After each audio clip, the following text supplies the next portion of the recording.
Private exporters reported the cancellation of more than 10 million bushels of old crop corn for delivery to China. That was just one of the things adding pressure to grains. Michelle Rook has the full rundown in today's Markets Now. Grain markets were mostly lower on Tuesday, except for the hard wheats. And Garrett Toy with AgTrader Talk is joining us. Corn and soybeans under pressure, pretty significant pressure on Tuesday, Garrett. Was it just technical in nature because we hit resistance, or was it fundamental pressure from, say, fast planting pace in these China cancellations? A little bit of everything. I mean, we don't certainly have any bullish outputs.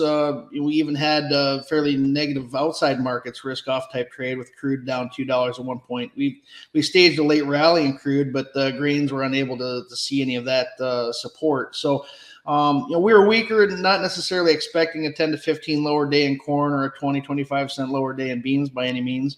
But with the Chinese cancellations, we traded corn up to the Fibonacci resistance, and we posted a doji yesterday. Then with big outside day lowers in both corn and beans today, really kind of gives you the impression that it's just a bounce and it's still a bear trending market. Did we also have some bearish anticipation here going into the WASDE reports, especially when we start looking ahead at new crop, or not? Absolutely. I mean, if you look at some of the trade guesses for this Friday's WASDE report and the initial looks at new crop S&Ds, hard to judge it. I mean, the new crop S&D is going to be the largest since the trade war in corn.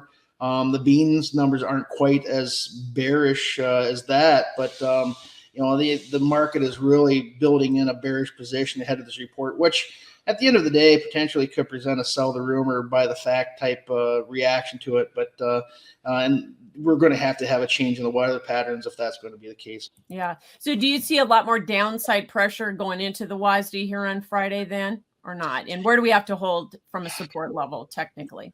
513 last week's low, 513 a quarter last week's low in D's corn is very important. Or that's going to try to keep us from trying to make a move to $5 and sub $5. November beans, the psychological 1250 number, which was coincidentally Tuesday's low here at 1250 and a half. Like I said, the bean S&D isn't as necessarily bearish as the corn for new crop, but the market position is the most bearish thing there in a market that is not necessarily conducive to investment in agriculture. Okay, thanks for joining us. That's Garrett Toy with AgTrader Talk. More AgDay coming up. To contact Garrett, call him at 888-745-2020 or find him at agtradertalk.com.